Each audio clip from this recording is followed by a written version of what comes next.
awalnya belum ada, kita udah pengumuman ke sekolah-sekolah, ke gereja. Awalnya cuma 7 orang, dan itu kecil-kecil punya penarinya. Tapi ya puji Tuhan kita udah mulai latih, kita doain, terus lama-lama ya tambah banyak, dari sekolah tambah banyak. Akhirnya di gereja pun tidak cukup, latihan pun di lapangan gitu. Ya terus apa lagi? Sampai akhirnya bisa sampai mencapai 500 penari, ya, puji Tuhan banget.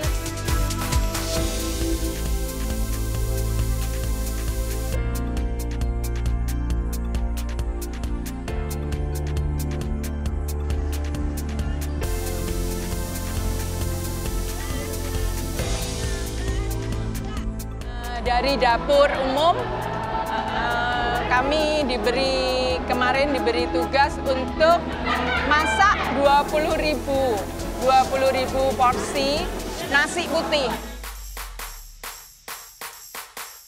Kami pakai alat dandang, kukus, untuk mengukus nasinya itu sekitar 10 dandang, 10-12 dengan ada cadangan dandang. Ini tidak ada kompor gas, tidak ada gas, kesulitan gas. Jadi kami memakai bahan kayu bakar. Yang itu sebetulnya buat kami ini pertama kali memakai proses memasak dengan memakai kayu bakar. Karena kami sebetulnya belum pernah di kota.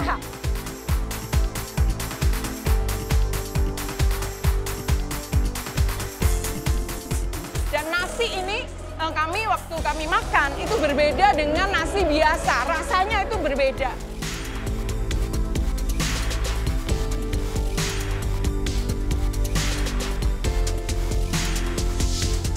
Kami berharap bahwa setiap yang dimasak, semua yang dikerjakan itu akan memberkati banyak orang. Bukan hanya masak untuk rumah dan pribadi kita sendiri, tetapi kita bisa masak untuk orang lain, kita bisa masak untuk jiwa-jiwa, kita bisa memberi makan, dan kita ini akan membawa keselamatan banyak orang melalui makanan. Dan kami percaya ini bagian dari Yusuf akhir zaman yang Tuhan lahirkan di hari-hari ini.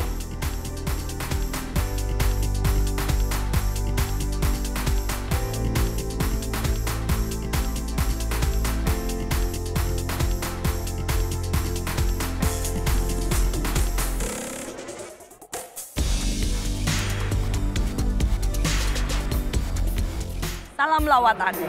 Saudara lihat di belakang saya ada begitu banyak makanan dan ini disediakan untuk pesta lawatan yang ada di Kota Biak. Saudara, beberapa orang bertanya apa gunanya kita buat di tempat ini. Saya percaya bahwa Papua adalah gerbang timur atau salah satu pelabuhan saudara terbesar di Papua adalah Biak. Tempat masuknya semua kapal, tempat masuknya semua pesawat-pesawat, tempat mendaratnya, saudara, pasukan-pasukan asing juga. Jepang, Amerika, Australia, Belanda, semua pernah punya pendudukan camp di tempat ini. Karena itulah kami adakan di tempat ini. Kami percaya ini waktunya pasukan Tuhan juga bangkit di tempat ini. Dan lawatan terbesar, pintu gerbang timur, pintu kemuliaan sedang terbuka. Sedang terbuka. Saya percaya waktunya anak-anak Tuhan di tempat ini akan menikmati. Tapi bukan cuma anak-anak Tuhan di tempat ini. Akan ada sebuah kegerakan lagi yang menyapu Indonesia. Itulah sebabnya kenapa kita buat di tempat ini. Dan untuk apa acara ini dibuat. Tuhan Yesus memberkati. Salam lawatan.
Biar untuk kemenangan Tuhan, biar untuk anugerah dan rencana Tuhan terjadi.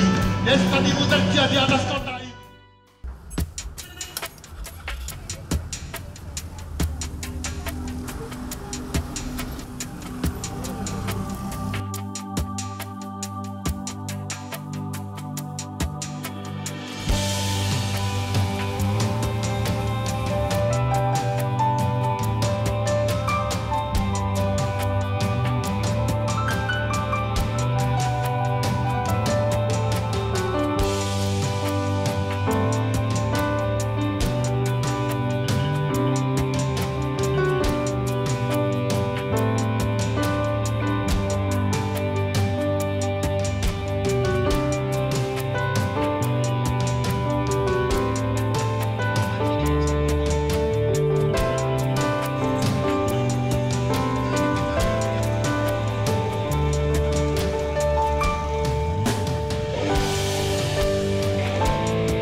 jaga Rika dari kecil sampai besar. Walaupun Rika sering pulang dengan mama, tapi mama tidak sama Rika. Apa yang Rika minta sama mama kasih. Oh, boleh kasih tepuk tangan semuanya. Siap. Setiap hari saya tinggal melawan mama, tapi mama tetap sayang saya terus. Mama kecil sebagai mama suap saya.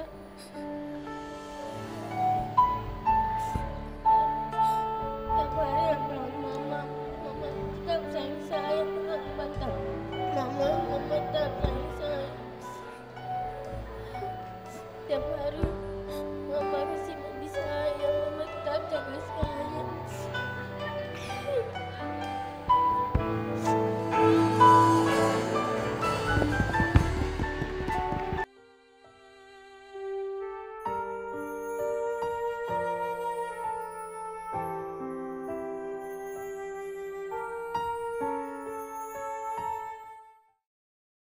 Saya rindu acara-acara kayak gini di Indonesia tetap diadakan. Apalagi saya dengar di Biak udah kira-kira 1-2 tahun nggak pernah ada KKR. Saya percaya, saya sangat yakin setelah acara KKR ini selesai, banyak pasukan-pasukan Tuhan yang dibangkitkan berdiri untuk kota Biak. Tetap keep on fire, tetap jaga api yang dari Tuhan. Mari kita bawa api lawatan sampai seluruh Indonesia. Amin.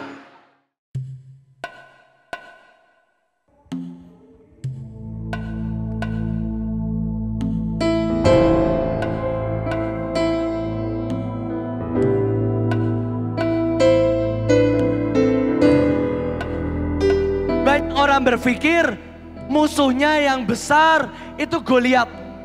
Tetapi hari ini saya mau berkata buat setiap teman-teman di tempat ini.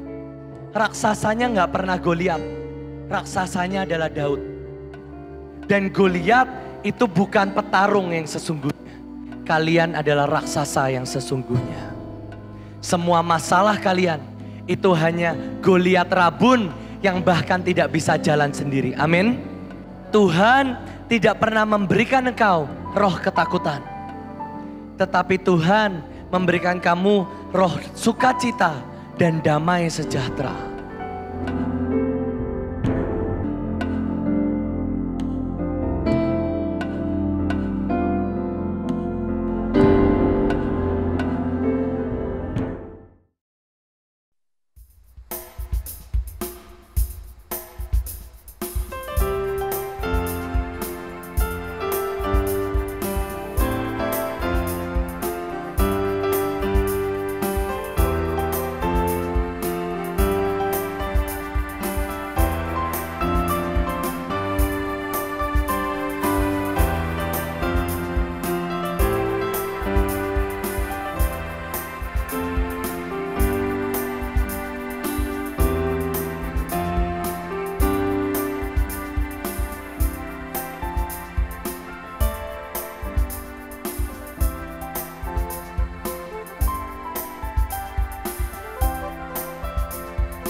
Bahwa Tuhan kita adalah Tuhan yang sanggup mengubah nasib kita. Amin. Seburuk apa keadaanmu? Seberat apa keadaanmu? Semiskin apa hidupmu? Bila Tuhan ada bersama dengan engkau, Dia bisa mengubah hidupmu, nasibmu, dan masa depanmu.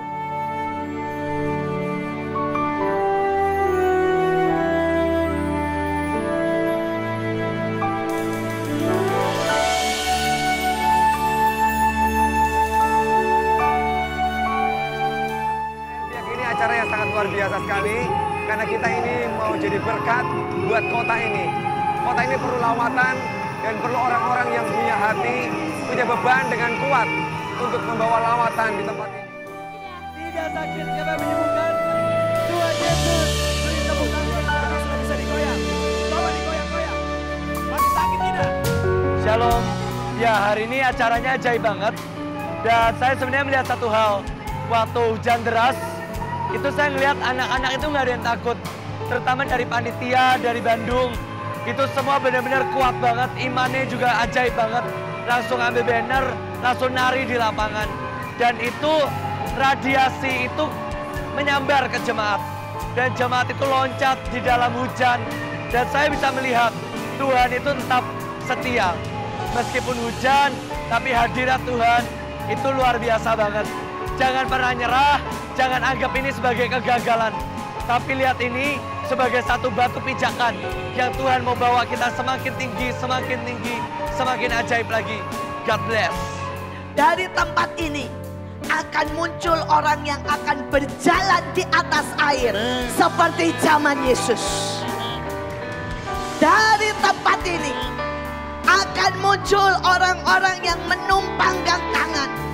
Dan kemudian akan terjadi pelipat gandaan.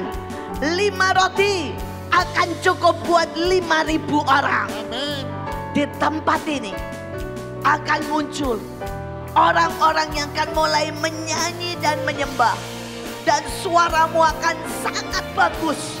Dan suaramu akan bergema. Akan masuk ke televisi. Anak-anak, engkau akan menciptakan tari-tarian surga. akan menciptakan lagu-lagu surga.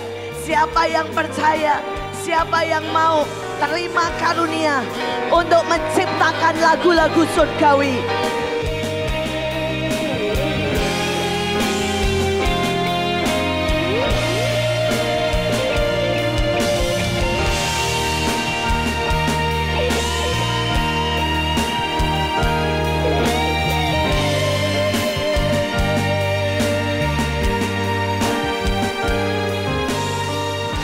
Bapak Ibu percaya dengan Tuhan, Dia bisa mengerjakan keajaiban mujizat yang sama. Sebab Tuhan tidak pernah beda-bedakan orang. Kalau Dia bisa pakai hidup saya, bisa mengubah nasib saya, Dia bisa mengubah juga hidup nasib Bapak dan Ibu sekalian. Amin.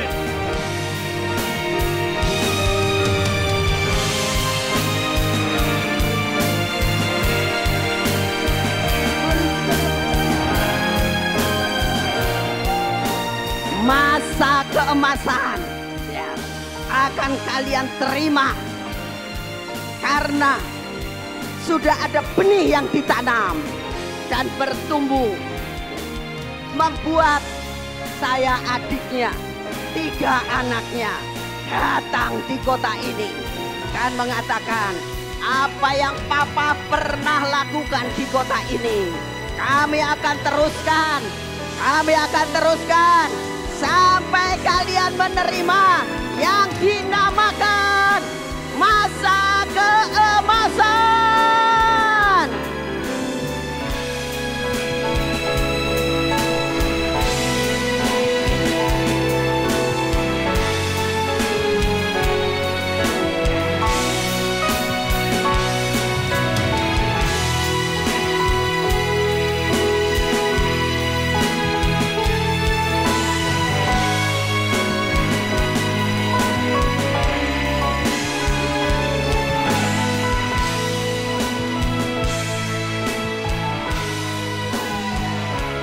Setelah saya mulai berdoa dengan istri, membangun mesbah keluarga suami istri, akhirnya salah satu yang Tuhan pulihkan selain gereja, anak-anak juga dipulihkan.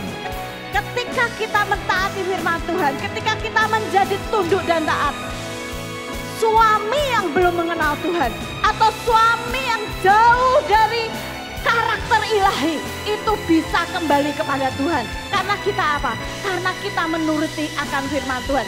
Dan kita adalah penolong yang bisa berdoa.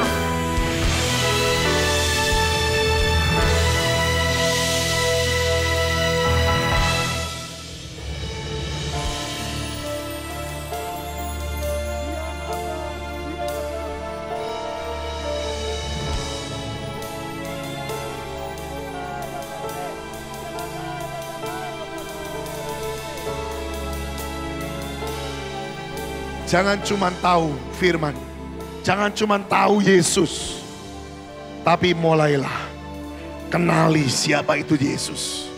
Bagaimana caranya, Pak? Hidupmu harus dirubah, karaktermu harus berubah. Yang dulunya punya karakter yang jelek, mulai berubah saat ini. Hidup kita harus sesuai dengan firman Tuhan. Mari saudara, tidak ada yang tidak bisa. Tidak ada yang tidak bisa.